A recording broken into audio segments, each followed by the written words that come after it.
Welcome back everyone, Mike McConville here, Stratford, Ontario, Canada for String Tech Workstations. It is a very bright, sunny, and very cold Saturday morning. We are back to these two guitars that we're doing in tandem. Now we're going to be filling in the fret ends and then French polishing the edges to sort of blend it. So we're set up with both guitars on their respective GPS tech decks. I've got my burn-in knife heating up there. This is an electric one. I got it from Grizzly. And we're going to walk you through this as we always do, step by step. Let's get started.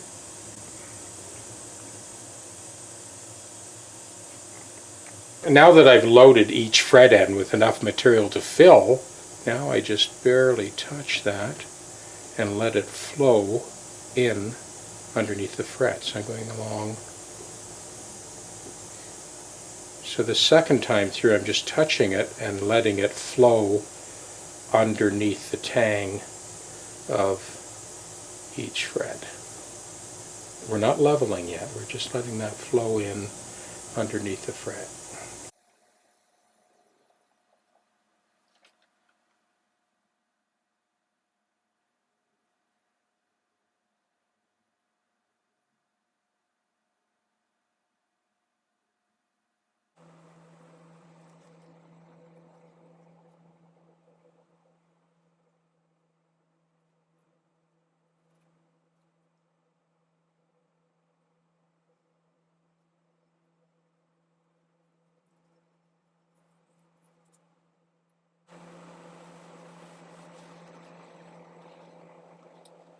This is the 400 grit on the tongue depressor with a slip of leather.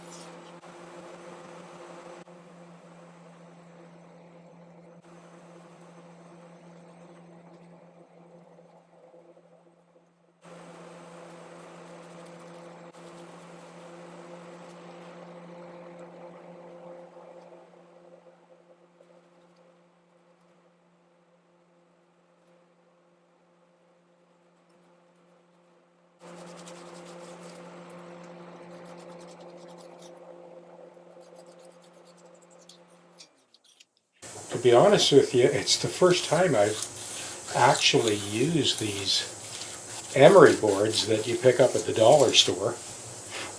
And they're kind of working pretty good. Happy with that. I mean, I do finish it off with that leather-covered tongue depressor and the 400, 600 grit. But this takes that real craggy stuff off in a hurry. You get a lot of mileage for $1. Like you've heard me say so many times before, frugality is the mother of invention, the real mother of invention. So these things are $1 a package, and 5 or 6 guitar edge dressing jobs out of that $1 package of emery boards. That is our tongue depressor with the two-sided tape, slip of leather on there. And that is going to bring this to the next stage, is 400 grit sandpaper.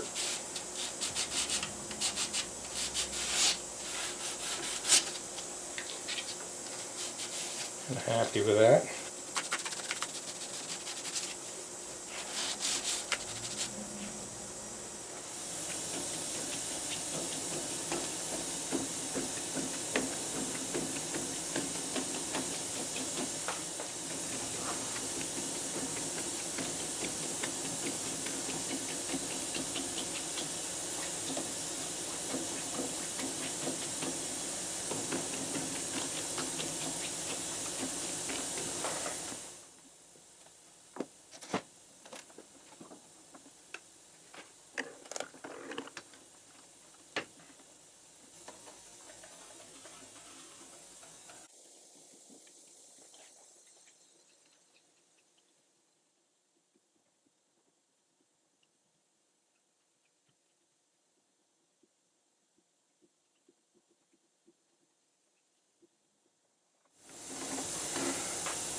Here's a quick little trick to tightening up these nuts without disturbing the wires. So I'm turning counterclockwise as far as I can go, and then we snug that down until it's no longer jiggling or loose.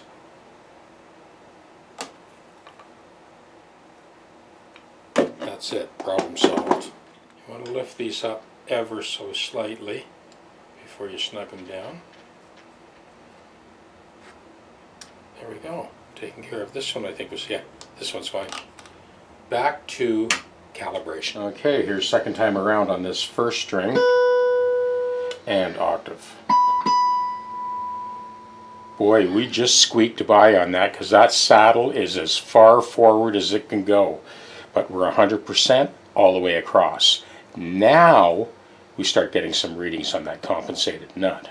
These were the values that showed up when we fretted the 12th fret note, and when we played that open string all the way across, the low E was 6 flat, A was 8 flat, D was 12 flat. So let's set this aside for a second and let's just check it right out of the gate. So we're going to go ahead and file that brass and make sure we bring it right to the leading edge. Okay, let's take another reading, 12th fret.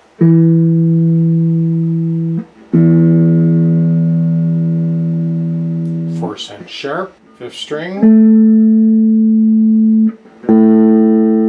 Slightly sharp too. 4th string. 2 cents sharp. 3 cents sharp. It's about 3 cents sharp, the B string. The high E string. It's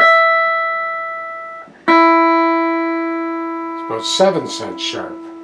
So these are the readings we got now from 6th string to 1st. And if you remember, these are the values we had before. Once again, this is what we got now. So now we have enough material to work with, and we can work each of those values back until both the 12th fret fretted note and the open string are perfectly in tune. So this is the finished nut. Perfectly intonated. You still got the locking capabilities. For anyone out there who has a Floyd Rose with the locking nut, you probably know this already, but I'm pointing it out for people that are new to this type of system. I always put the ball end at the headstock and then cut the natural diameter of the string, feed it into the retainer block, and tighten it down. What happens if you have the return wind in here, if you just snip off the ball end and stuff the return wind in there, a lot of the time you'll get extraneous buzzing at the focal point on the saddle, the string won't seat right, and the best guarantee of perfect intonation is to have the natural diameter of the string at the focal point on the saddle all the way across. So we swapped out that broken ring, and I saw that Ivan had another ring in the case, so I just went ahead and put that on. So she's set up to float, 9 to 42, concert pitch. Oh yeah, and of course complete refret, and corrected the fingerboard along its length, found that sweet spot with a two-way truss rod to get this neck to lie laser straight during all of the leveling. So let's bring it in the house, plug it in, and have a listen. Alright, so this is the cycle of chords that I came up with.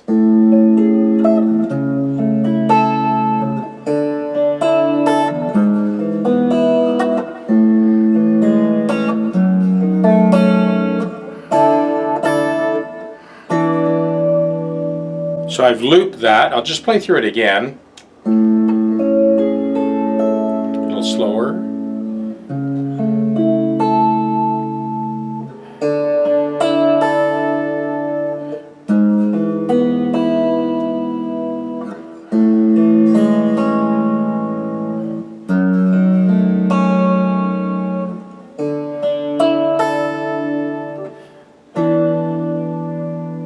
So again, up to speed.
Bye.